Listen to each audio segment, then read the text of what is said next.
আচ্ছা, তুমি কি চাও মানুষ তোমার বুদ্ধির অনেক তারিফ করুক, মানুষ তোমার আইডিয়াকে অনেক সম্মান করুক? তুমি কি চাও যে তোমার মাইন্ড অনেক শার্প হোক? মনে করো তুমি অনেক সহজে যে কোনো সমস্যার সমাধান করতে পারো। কোনো জিনিস তোমার জন্য ডিফিকাল্ট নয়। তুমি অনেক কিছুর ভেতরে অনেক বড় কিছু ভাবতে পারো। তোমার ক্রিয়েটিভিটি অসাধারণ হয়ে যাক। তুমি কি এরকম সব কিছু চাও? অবশ্যই চাইবে, কিন্তু এখন প্রশ্ন হলো সেটা কিভাবে। আসলে সব মানুষই শার্প মাইন্ড চায়, তীক্ষ্ণ বুদ্ধিওয়ালা হতে চায়, নিজের বুদ্ধি নিজের জ্ঞানের দক্ষতা বাড়াতে চায়, কিন্তু সে এরকম করতে পারে না, কারণ সে যে কোনো জিনিস অনেক দেরিতে বোঝে। আর সে একসময় গিয়ে এটা চিন্তা করে যে ওইসব ছোট ছোট জিনিস ছিল যা তাকে অনেক ইন্টেলিজেন্স হতে সাহায্য করত। হ্যাঁ বন্ধুরা, ছোট ছোট অনেক অভ্যাস আছে যা আমরা প্রতিদিন করে থাকি। তোমার প্রতিদিনের ছোট ছোট অভ্যাস যা তোমার মাইন্ডকে অনেক শার্প করতে পারে। আর তাই আজকের এই ভিডিওতে আমরা এই ধরনের কিছু অভ্যাস সম্পর্কে কথা বলবো আর জানবো এরকম 5টা অভ্যাস যা প্রতিদিন কাজে আসে, যা ব্যবহার করে আমরা অনেক বুদ্ধিমান হতে পারি। এর জন্য সবচেয়ে প্রথম যে অভ্যাসটা দরকার তা হলো নাম্বার 1, লেফট হ্যান্ড অ্যাক্টিভিটি। তোমার হয়তো এটা শুনে অবাক লাগতে পারে যে এর মধ্যে বাম হাতকে কেন টানছি। বিষয়টা একটু খুলে বলি। তার আগে আমি একটা কথা বলো যে তোমরা যখন সকালে ঘুম থেকে উঠে ফ্রেশ হওয়ার জন্য ওয়াশরুমে যাও, তখন ব্রাশটা কোন হাতে ধরো? অবশ্যই কেউ কেউ ডান হাতে ধরে, আবার কেউ বাম হাতে। কিন্তু সামনের কিছুদিন অথবা কয়েক সপ্তাহের জন্য এই প্রসেসটা বদলে দাও। তুমি এখন পর্যন্ত যেই হাতে ব্রাশ করো তার অপোজিট হাত সামনের কিছুদিনের জন্য ব্যবহার করো। যেভাবে টিভি দেখার সময় চ্যানেল চেঞ্জ করার সময় যে হাতে রিমোট ধরো ওটাকেও অদল বদল করো। এভাবে এইসব জিনিসের এক্সচেঞ্জিং করার চেষ্টা করো। যেটাতে বাম হাতের ব্যবহার করা যেতে পারে সেখানে ওটাই ব্যবহার করো। তাহলে কি হবে, তুমিও নোটিশ করছো যে আমরা হয়তো টমক্যাট মোডে চলে গেছি, যার কারণে অনেক জিনিসে মাইন্ড একদম শূন্য হয়ে আছে। আর এটাই হলো আলসেমিয়ার মাইন্ড শার্প না হওয়ার কারণ। সামনের কয়েক সপ্তাহের জন্য লেফট হ্যান্ড অথবা অপোজিট হ্যান্ড অ্যাক্টিভ করা শুরু করে দাও। Number 2, take more naps. This is another ancient secret. এই কথা মেডিকেল সায়েন্সও অ্যাকসেপ্ট করেছে যে মানুষের জন্য খুবই গুরুত্বপূর্ণ হচ্ছে পাওয়ার ন্যাপ। তার আগে বলি নেই মূলত এই পাওয়ার ন্যাপটা আসলে কি। পাওয়ার ন্যাপের মানেই হচ্ছে কম সময়ে শরীরকে সতেজ ও চাঙ্গা করতে ও পরবর্তী পারফরমেন্স যাতে ভালো হয় তার জন্য নিজেকে প্রস্তুত করা।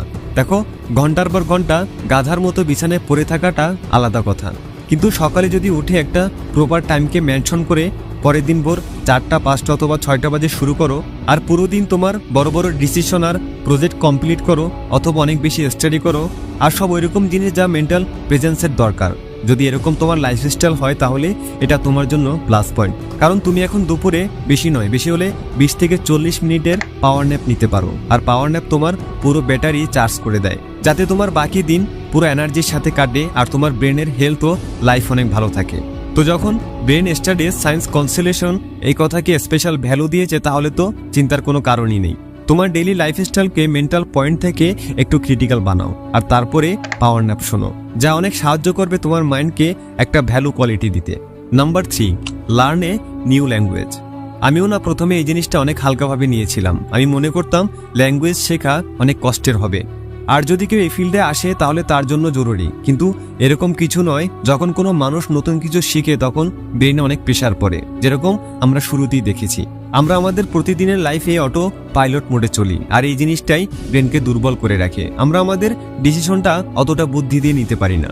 কিন্তু যখন তুমি কোনো নতুন জিনিস শিখো তখন পুরনো নিউরন ভেঙে নতুন নিউরনের জন্ম হয়, যা ব্রেনের বডিকে ডেভেলপিংয়ের সাথে সাথে মানুষের মানসিক শক্তিও বাড়াতে সাহায্য করে। কিন্তু এইসব কিছুর মধ্যে ল্যাঙ্গুয়েজ শেখা সবথেকে উপরে, কারণ এটাতে সবচেয়ে বেশি পরিশ্রম লাগে। কারণ এর মধ্যে যা আছে সব তোমার জন্য নতুন এবং তুমি একদম নতুন জায়গায় থাকো, আর এটাই কারণ নতুন ল্যাঙ্গুয়েজ শেখার। আর হ্যাঁ, শিখো বা না শিখো এটা হচ্ছে পরের কথা, কিন্তু এই প্রসেস তোমার ব্রেনকে 2 গুণ বেশি ডেভেলপ করে দেয়। তাহলে এখন থেকে শুরু করো। এখন তো ইন্টারনেটের যুগ, যে কোনো জিনিস এখন ঘরে বসে আরাম করে শেখা যায়। তাহলে চেষ্টা করো কিছু নতুন ল্যাঙ্গুয়েজ শেখার, আর শুধুমাত্র প্রতিদিন অল্প কিছু সময়ের মধ্যে দাও। তুমি কিছুদিনের মধ্যেই মেন্টালি অনেক স্মার্ট ফিল করবে। Number 4, learn how to sell. ইন্টেলিজেন্সের দ্বিতীয় নাম মানে বিক্রি করা। পৃথিবীর সবচেয়ে বুদ্ধিমান মানুষ বুদ্ধিমান করে সবার প্রথমে অনেক ভালো সেলসম্যান।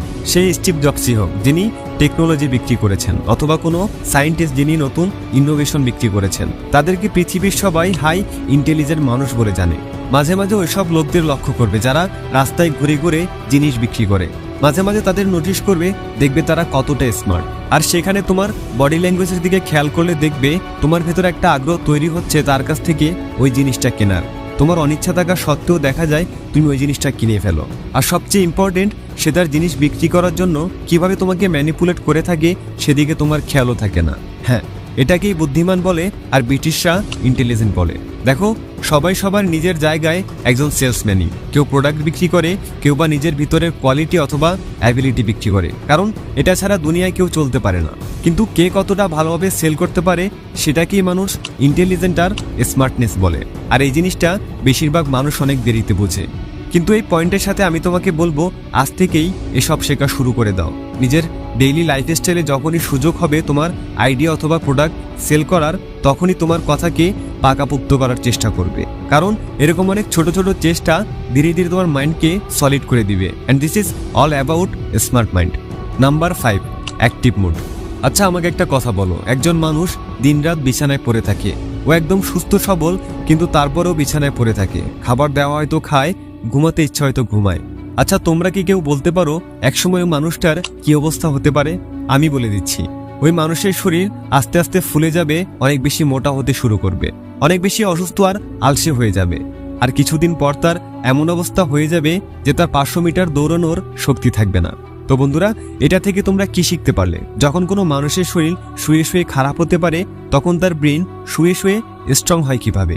হ্যাঁ, মানুষের ব্রেন যদি ব্যবহার না করা হয় তাহলে সে নির্বোধ এবং দুর্বল হয়ে যায়। আর এর শুধুমাত্র একটি কারণ যা 99% মানুষের উপর প্রযোজ্য, আর তা হলো অর্ধেকের থেকেও বেশি সময় মানুষের ব্রেন অতীতে পড়ে থাকে, আর না হয় ভবিষ্যতের চিন্তায় ডুবে থাকে। তাহলে আজকে থেকে নতুনভাবে বেঁচে থাকা শুরু করো। নিজেকে, নিজের ব্রেনকে যতক্ষণ তোমার জ্ঞান থাকে ততক্ষণ পর্যন্ত অ্যাক্টিভ রাখার চেষ্টা করো। দেখো, আজকে যদি অল্প অল্প দৌড়াও, তবেই তুমি রেসে অংশগ্রহণ করতে পারবে, সুস্থ এবং ভালো একটা লাইফ কাটাতে পারবে। এজন্য সৃষ্টিকর্তা যখন ব্রেন দিয়েছেন, তাহলে প্রতিদিন এটার বেশি বেশি ব্যবহার করো, তাহলে তোমার জ্ঞান এবং বুদ্ধির বিকাশ ঘটবে। তো বন্ধুরা, যদি এই ভিডিওটি থেকে ভালো কিছু শিখে থাকো তাহলে অবশ্যই লাইক, কমেন্ট এবং শেয়ার করতে ভুলবে না। Thanks for watching.